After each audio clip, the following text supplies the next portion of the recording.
E parla come la gente. Va ora in onda Centro Ronchi. Francesca, a te la linea. Grazie Andrea, un saluto quindi al nostro regista, un saluto ai nostri radioascoltatori per il solito appuntamento del sabato e un saluto anche per la domenica, per domani, un saluto per Pontida domani. Sarà una giornata di festa e una giornata che comunque la si voglia vedere sarà manifestazione di democrazia, nel senso dell'affermazione da parte di una consistente, in questo caso che è prevista un grande afflusso di persone, una consistente presenza che manifesta per il potere, la difesa effettiva di un potere che spetta al popolo. Siamo lo slogan, il leitmotiv della manifestazione di Pontida di domani sarà soprattutto incentrato sulla frase non è reato difendere i confini, apprendibile da tutti e che tutti possono comprendere.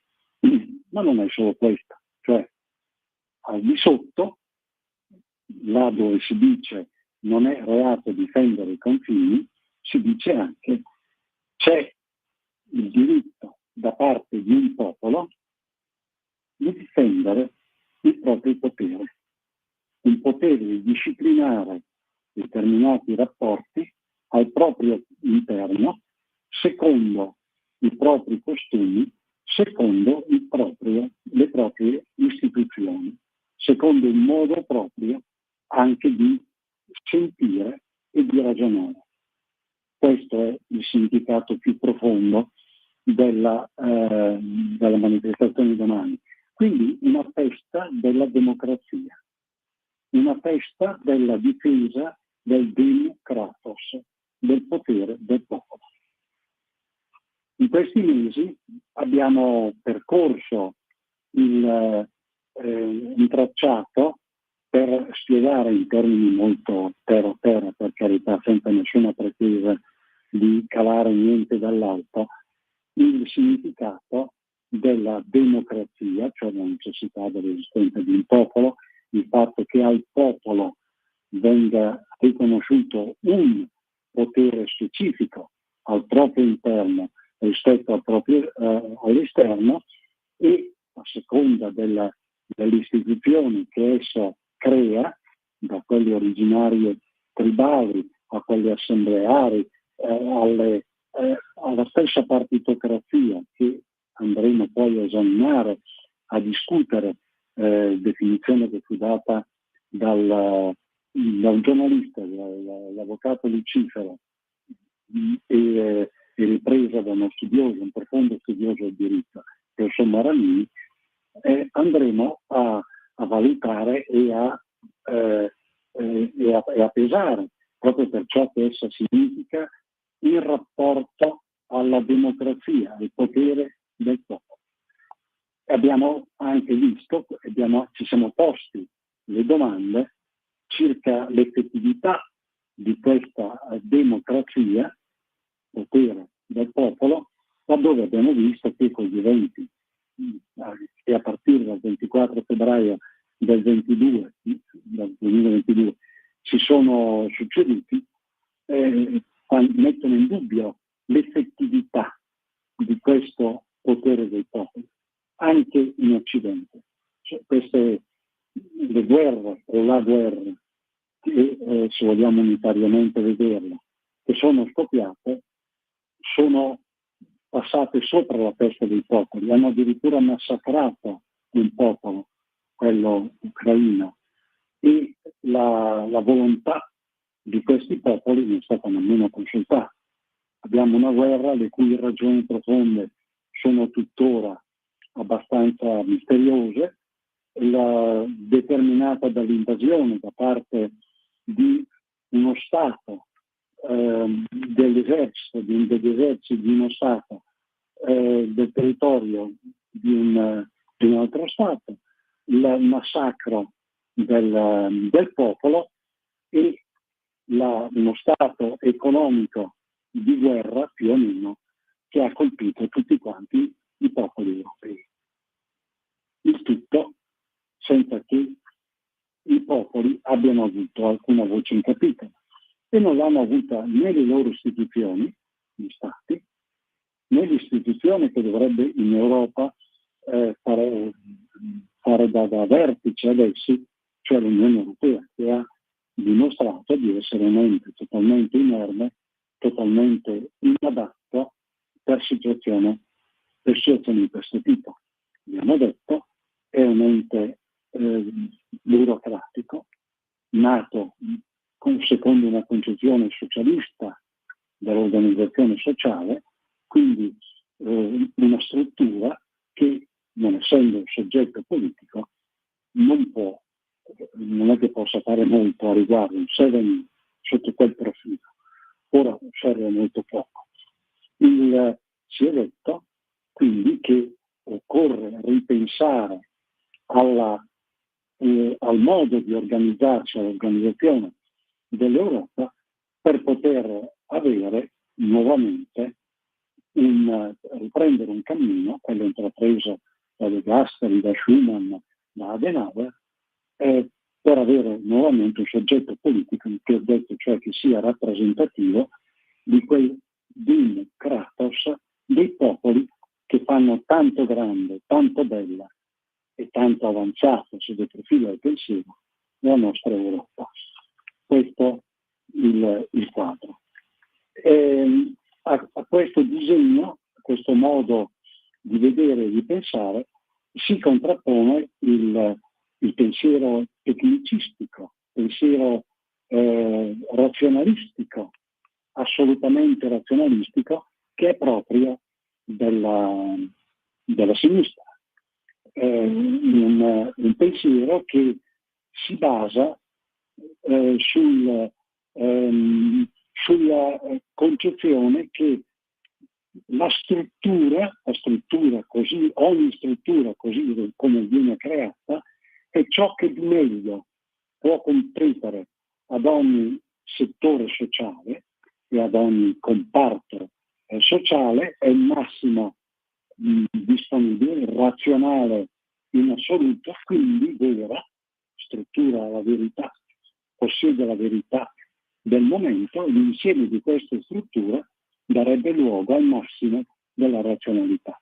L'abbiamo visto nell'Unione Sovietica, allorché è implosa, lo vediamo oggi nell'Europa, che questa concezione è profondamente sbagliata ed è erronea alla base. È erronea alla base al punto che gli stessi stati che sono a guida socialista oggi attuano pratiche, attuano politiche nei confronti di un'immigrazione non controllata e quindi per sé pericolosa, che sono né più né meno tali e quali rispetto a quella di cui viene imputato il nostro segretario, l'amico Matteo, in corso di giudizio presso il Tribunale di Palermo, per il quale il pubblico ministero, con una requisitoria che abbiamo analizzato, che abbiamo trovato profondamente ideologica, ha chiesto 6 anni di reclusione, in base a un criterio comunque, questo è scritto e detto nella sua requisitoria, che si basa sul riferimento a norme come assolute, come inderogabili, a norme che sono esterne all'ordinamento dello Stato. Cioè, il pubblico ministero, facente parte di un ordine giudiziario, il quale rientra in un ordinamento, fa riferimento a norme extraordinamentali per interpretare quelle interne dell'ordinamento e chiedere la condanna del ministro che ha agito secondo quelle norme interne. Questo è detto in modo breve, il quadro della situazione. Quadro della situazione che evidentemente mette in rilievo il fatto che viene processato il ministro che ha fatto il suo dovere. Però quel dovere non corrisponderebbe a un dovere con la D maiuscola che fa capo a un ideale da terza internazionale molto più ampio, quello dei non meglio precisati diritti umani, di un ordinamento che non c'è, quello internazionale, e comunque non è completo, ci sono norme che vengono recepite e altre che non vengono recepite, quindi non può essere ritenuto un ordinamento in sé, ma semplicemente un accordo, un ordine che si crea, un equilibrio che si crea, non si può qualificare come ordinamento, e quindi questa contrapposizione, questo chiedersi da parte del ministro di Matteo, ma anche da parte di una buona fetta, la maggioranza del popolo italiano, in cosa consiste esattamente il suo potere del popolo rispetto a norme che in definitiva non può controllare. Perché se tu non puoi controllare le norme, evidentemente quel potere non ce l'hai. Questo in poco il potere democratico sul potere del popolo non c'è. Quindi è molto più profondo il significato della riunione di domani a Pontida, è molto più problematico. Non è che poi, così come ne parliamo noi in questo momento alla radio, sia così facilmente risolvibile con ragionamenti come i nostri. Il nostro ragionamento può essere un'impostazione di base, però evidentemente nello specifico è molto più complesso, molto più articolato. Ciò non toglie che la base del ragionamento, a nostro avviso, sia questa. A venire incontro sorprendentemente a quello che abbiamo detto in questi mesi. Abbiamo alcuni mesi che noi parliamo di democrazia, di democratos, e analizziamo il significato del termine e ne vediamo, cerchiamo di eliminare alcuni aspetti della sua crisi. A venire incontro sotto questo aspetto è stato sorprendentemente sono stati i discorsi che il Papa ha tenuto lo scorso fine settimana in Lussemburgo e in Belgio. Innanzitutto vi è da rilevare che sia il Belgio che il Lussemburgo non sono delle repubbliche, che tante volte si abbina il significato di democrazia alla repubblica. Organizzate, comunque vengano organizzate, quando il popolo può manifestare, può controllare ed esercitare un suo potere, quella è democrazia. Il Lussemburgo è un granducato, c'è un duca al vertice, il Belgio è un regno, c'è un re, c'è una casa regnante al vertice. In Inghilterra c'è, lo sappiamo tutti, un'altra casa regnante. Negli stati del nord Europa ci sono altre case regnanti, l'Olanda, la Danimarca, la Norvegia, la Svezia, sono tutte democrazie con un re che fa in qualche modo da equilibratore, da ultima istanza di riferimento. E quindi la forma dello Stato, no, la forma repubblicana dello Stato non è sinonimo di democrazia. Se c'è una repubblica è una democrazia, se c'è qualcosa di diverso non è più una democrazia. Ma signore, sono tutte democrazie organizzate, strutturate istituzionalmente in modo diverso fra loro. La prima cosa. Quindi il Papa nel suo discorso cosa va a rilevare? Va a rilevare che mentre in Lussemburgo riscontra l'esistenza di un popolo che da secoli è legato al duca, alla casa regnante, è un popolo compatto, è un popolo coeso, aperto all'amicizia, aperto ai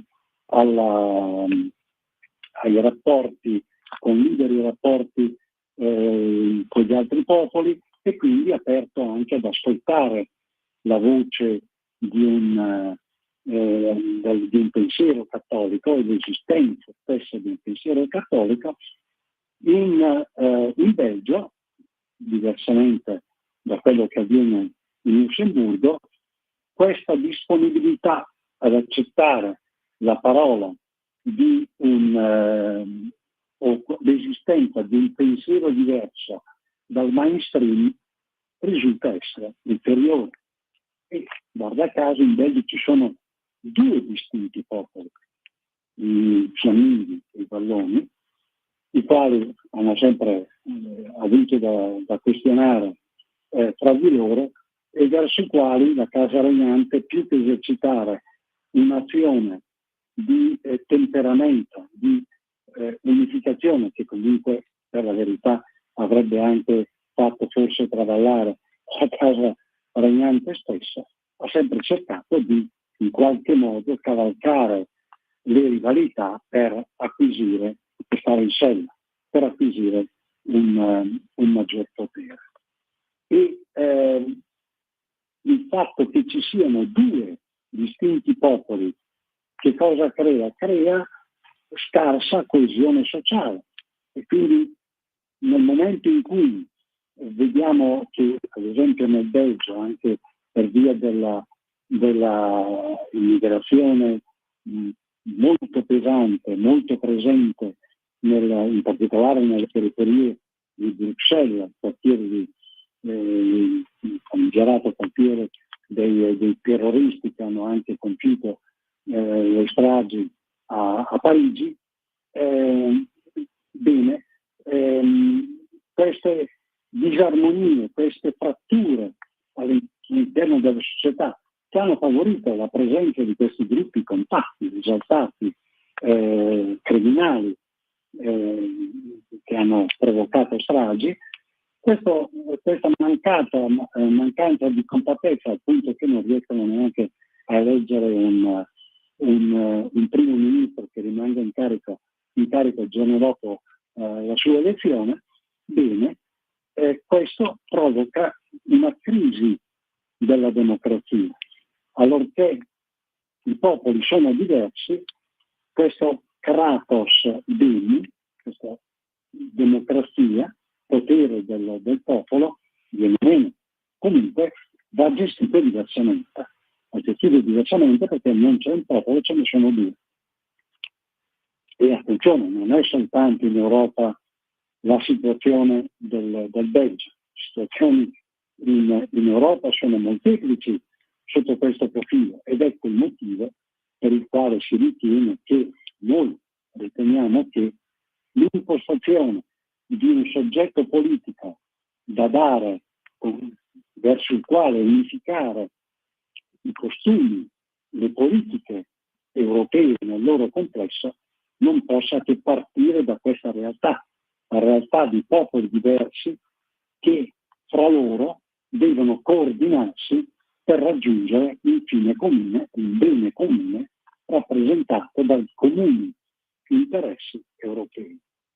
Quindi una visione dell'Europa che richiama nuovamente quel grande patrimonio che è della Lega, patrimonio di autonomia, patrimonio di federalismo, che contrasta, va tutto a rendere possibile l'esistenza di un potere effettivo, non più del popolo, ma dei popoli insieme a loro.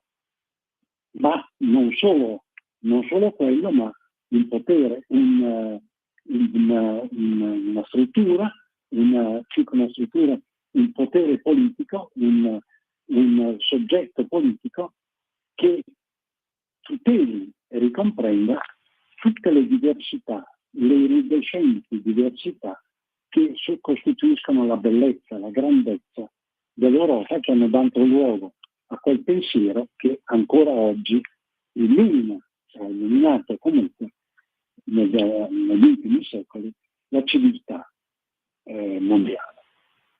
Quindi il concetto di democrazia, il potere di un popolo, che deve necessariamente confrontarsi con quel patrimonio purtroppo spesso dimenticato dagli stessi leghisti, patrimonio di autonomia e federalismo, che consente di pensare a un soggetto di questo tipo e nello stesso tempo dando potere nell'insieme ai diversi popoli europei di contrastare il potere assoluto verso cui tendono tutte quelle entità sovrastatuali e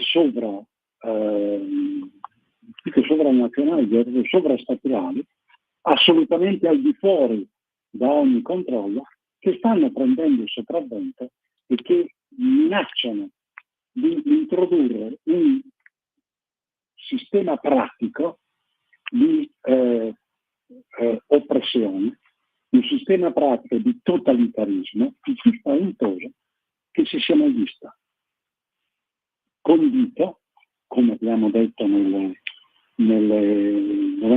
settimane passate, condito, alimentato dal burocratismo, cioè dalla burocrazia, dal servizio burocratico fatto ideologia, fatto sistema per tenere sotto controllo tutto.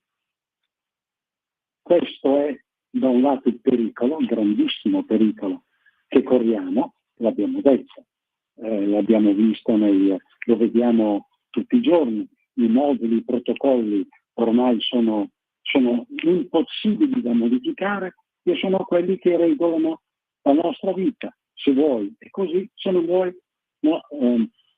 lascia stare, ma non ricevi il servizio cui avresti diritto.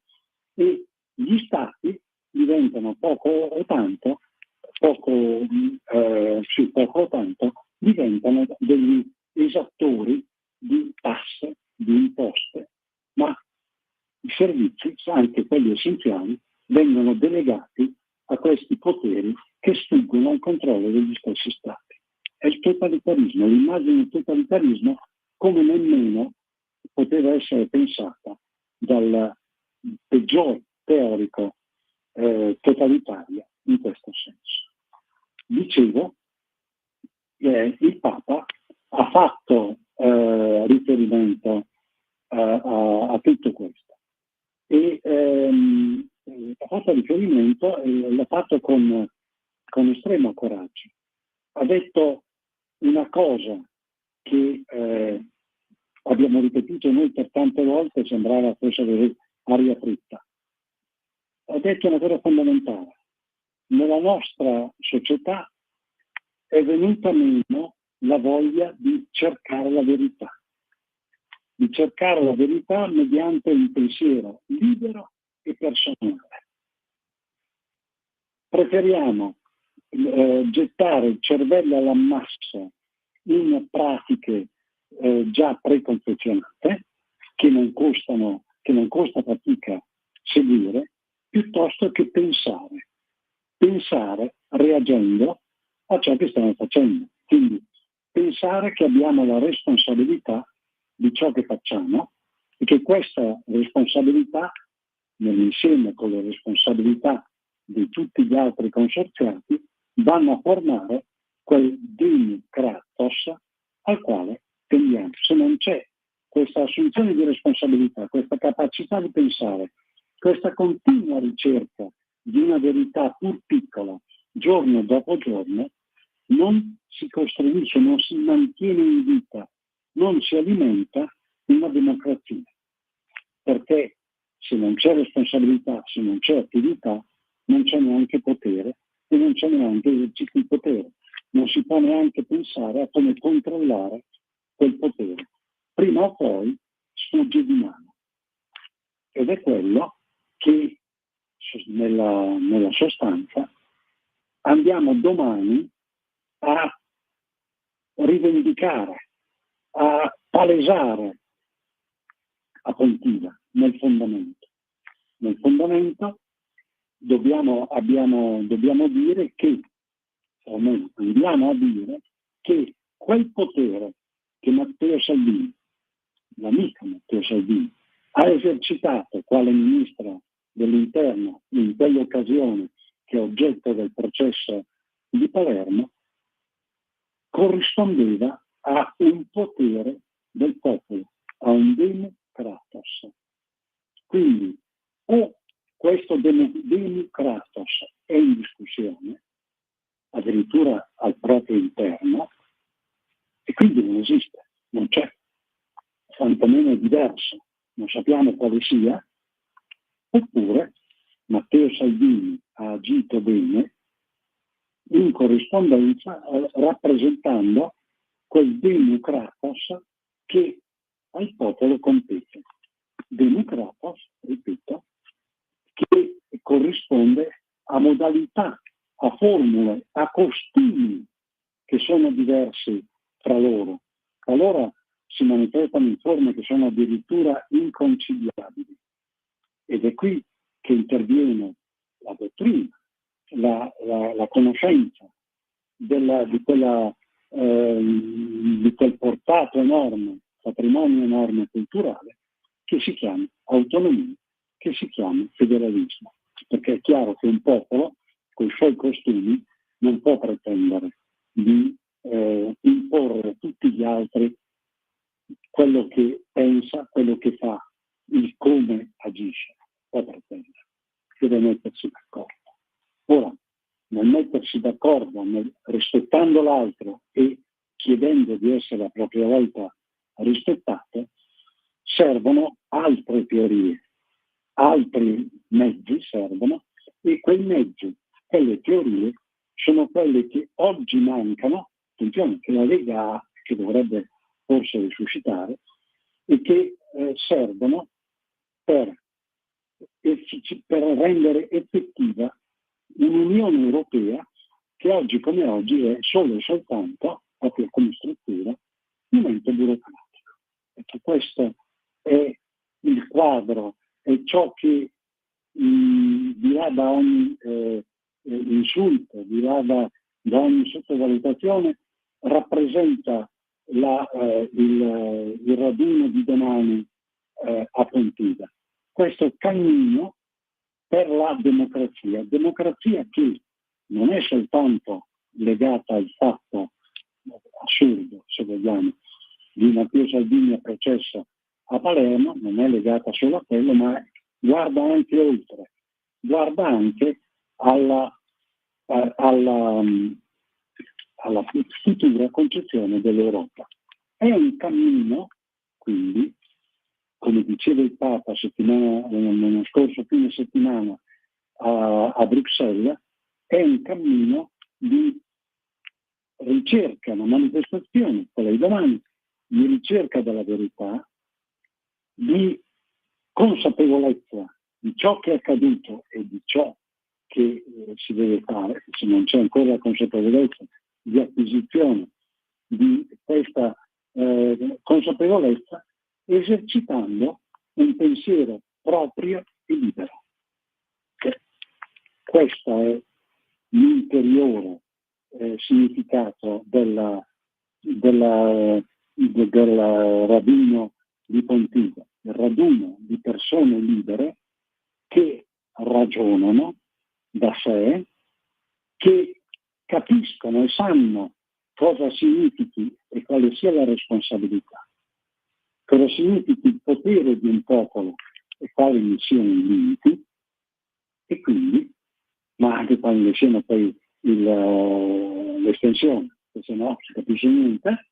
Quindi quali sono i cosiddetti confini, che non è che siano sacri. E prima di tutto questo impianto, quello che conta, e quindi un popolo che si raduna manifestando la sua ricerca di verità, manifestando il suo libero pensiero, manifestando il fatto che vuole essere una democrazia, cioè vuole avere un ordinamento che sia rispettoso di quello che è il potere del popolo al quale appartiene. Mi dice Andrea che abbiamo ultimato, io vi abbraccio Tina in particolare, che sta curando la sua mamma di 101 anni, abbraccio Matteo, lo riabbraccerà domani, a Pontita. Grazie. Avete ascoltato Centro Ronchi. Stai ascoltando Radio Libertà, la tua voce libera.